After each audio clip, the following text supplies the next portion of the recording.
Salut à tous et bienvenue dans ce chapitre. C'est un réel plaisir pour moi de vous retrouver une fois de plus. Alors, on va aller un peu plus loin au niveau du HTML parce que justement, dans le chapitre précédent, on a vu un tant soit peu la structure, donc même d'un élément HTML. Parce que ce que je vous disais tantôt, c'est que nous allons être amenés à utiliser tout au long de ce cours des éléments HTML pour écrire nos codes sources ou du moins nos pages web. Donc, il était capital pour nous de comprendre un tant soit peu comment sont structurés ces éléments. On a parlé d'attributs, on a également parlé d'implications et d'éléments vides. Malgré tout, je vous avais donné un petit exemple ici, voilà, et je vous ai carrément dit que notre page web n'était pas du tout valide. Alors, ce qu'on va faire, c'est simple. Je vais effectivement ouvrir de nouveau mon fichier là, et hop, on a effectivement le code source ici. Voilà. Le truc ici, et le problème véritable, pour vous montrer que effectivement notre page n'est pas valide, nous allons utiliser un outil assez intéressant qui nous est fourni par le W3C, tout simplement. C'est l'organisme qui se charge voilà, de la standardisation des technologies du web. Ils ont un outil qu'on appelle le validator qui nous permet simplement de valider nos documents HTML. Là, on nous propose soit de fournir une adresse une URL, ou du moins de fournir ça par un fichier ici. Donc nous, ce qu'on va faire, on va directement rentrer notre code ici, copier-coller,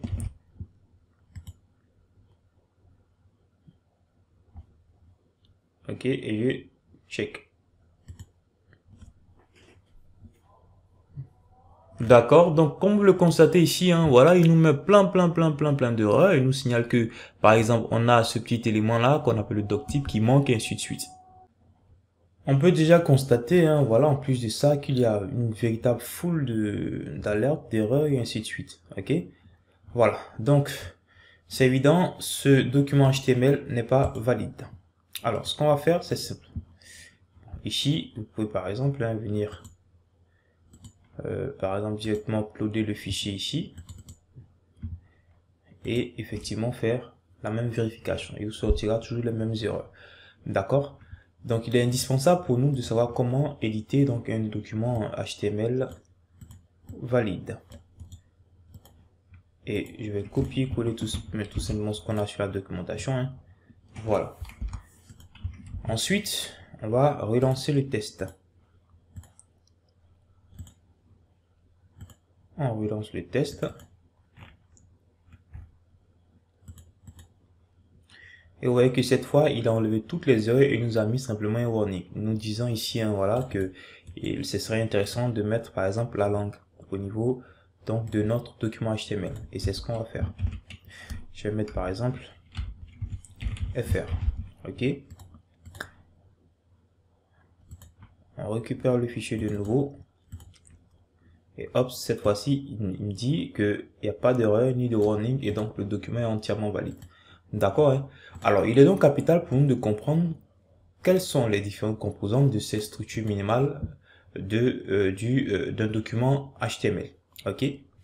Alors, premièrement, ici, c'est ce qu'on appelle le doctype. Il permet de spécifier au navigateur à quel type de document on a affaire. Précisément ici, pour HTML. Parce qu'avant, vous devez savoir que c'était vraiment très complexe pour les navigateurs de comprendre à quel document on avait affaire. Et donc, il fallait mettre toute une foule de lignes de code ici pour effectivement faire comprendre au navigateur qu'il s'agissait d'un document HTML. Et donc, lui permettre justement de mieux l'interpréter. Et aujourd'hui, les choses se sont simplifiées et il faut tout simplement mettre le doctype tout en début, voilà, de notre code HTML ici. Voilà. Alors, ensuite, on a l'élément HTML. Vous constatez ici déjà que ça, c'est ce qu'on appelle un attribut. On l'a déjà vu dans le chapitre précédent. Ok. Donc ici à ce niveau, je vais l'enlever. C'est ce qu'on appelle l'élément racine, le HTML. Vous remarquez ici qu'on a toujours la balise ouvrante, la balise fermante et le contenu. C'est évident ici. On constate déjà que un élément HTML ou des éléments HTML peuvent être eux-mêmes des contenus d'un autre élément HTML. On a vu le concept d'imbrication. Alors ici, c'est l'élément racine. C'est dans cet élément que doit être, ou du moins que doit être contenu tout notre code HTML. Ici, on a le id, balise ouvrante, balise fermante. C'est ici qu'on aura donc les en-têtes de nos pages. Comme vous le remarquez là, je vais vous faire un petit test. Remarquez ici, je vais mettre par exemple salut les gens. Vous allez voir qu'ici, c'est ce qu'on a simplement là au niveau du body qui s'affiche. Voyons voir. D'accord? C'est ce qu'on a là justement au niveau du body qui s'affiche. Et ici, chose bizarre, on ne voit pas My Test Page qui s'affiche au niveau donc de notre navigateur. Ok? Ou du moins du contenu de la page. Alors, c'est ce que je disais. Ici, le hit va contenir les en-têtes. Les en-têtes, ce sont tout simplement des informations qui ne sont pas destinées à être affichées au niveau du contenu de la page, mais que le navigateur va exploiter pour effectuer certaines configurations et certaines choses, telles que l'encodage et l'étude de la page. Remarquez ici que là, c'est ce qu'on a là au niveau de notre page ici, hein, voilà. Hop, ici, ça c'est le titre de la page. Alors, ensuite, on a le méta. Ce méta-là nous permet justement de spécifier l'encodage utilisé dans le document HTML. On va y revenir. On a le titre, vous l'avez vu tout à l'heure, c'est tout simplement pour spécifier le titre de notre document HTML. On peut supposer donc qu'un document HTML est un peu comme une lettre. On doit y mettre un titre et un destinataire et ainsi de suite. Voilà. Alors, c'est très utile pour les moteurs de recherche. Donc, n'oubliez pas, c'est la structure minimale du HTML. Donc, si vous devez prétendre que votre document HTML est du moins valide, il faut que on ait au minimum tout ce qu'on a là. Bon, bien sûr, hein, sauf ça. Mais ici, le contenu du title peut effectivement changer. Donc ça, c'est la structure minimale du HTML. Donc, votre document ne peut pas se targuer d'être valide si vous n'avez pas au moins ici. Au moins ce qu'on a là. Ok? Alors ici, dans le body, comme vous l'avez constaté, c'est justement donc le contenu même de la page. Dans l'élément body, on va mettre tout le code, ou du moins tout le contenu qu'on veut voir s'afficher ici au niveau de notre page. Par exemple, salut les gens. D'accord, hein? Voilà. Donc, comme je le disais tantôt, ça c'est la structure minimale du HTML. Et vous avez remarqué ici qu'on a ces petits espacements là à chaque fois qu'on doit effectivement mettre un élément dans un autre. D'accord? Donc du coup, ça c'est ce qu'on appelle de l'indentation. Le fait par exemple de mettre par exemple ça, on va dire ça. Imaginons que je veux mettre le id. Vous voyez, comme je le disais, un élément HTML peut être enfant d'un autre élément HTML. Mais pour faciliter la lisibilité, pour faciliter la lecture de notre code HTML, pour savoir qui est enfant de qui, on met toujours une tabulation. Ok, voilà. Ensuite, vous pouvez mettre par exemple donc l'élément. Si cet élément a lui-même des enfants, vous remarquez ici que l'outil, dès que j'ai tapé entrée, m'a fait une tabulation ici. Donc, il m'a fait une indentation. Ok, donc on va revenir d'abord. Hop, ici, à ce niveau. Voilà, donc vous voyez déjà le concept d'imbrication qui est illustré ici. Je vous disais tantôt de faire très attention lorsque vous ouvrez un élément HTML, assurez-vous de le fermer avant même d'y mettre le contenu. Et bien sûr, notre éditeur de test va nous faciliter donc la mise à ce niveau. D'accord? Alors, ici, lorsque vous mettez par exemple là un élément dans un autre, c'est évident que cet élément étant à l'intérieur est enfant de cet élément étant au niveau hiérarchique supérieur. Donc, on peut avoir toute une cascade d'imbrication comme ça. Hein. Par exemple, ici, dans le body, on peut avoir un P qui contient lui-même un strong et ainsi de suite. Donc, vous allez voir que nos documents HTML vont être en fait un ensemble d'éléments imbriqués comme ça, de cette façon. Et bien sûr, n'oubliez pas l'indentation. Parce que vous voyez ici que lorsque le code sera très long, il sera pour nous difficile de savoir tout simplement, ou du moins de comprendre plus facilement donc la hiérarchie de nos éléments HTML. Donc c'est justement l'indentation qui va nous faciliter les choses. Ok. Alors ici on a une autre notion assez intéressante qui est la notion donc de commentaires. On a deux types de commentaires, les commentaires monolignes et les commentaires multilignes. Ici par exemple je vais faire un petit commentaire. Bon du coup en général moi j'utilise ça pour faire à la fois des commentaires monolignes et multilignes. Alors vous remarquez ici que pour faire un commentaire c'est simple. Moi, je mets par exemple salut les amis.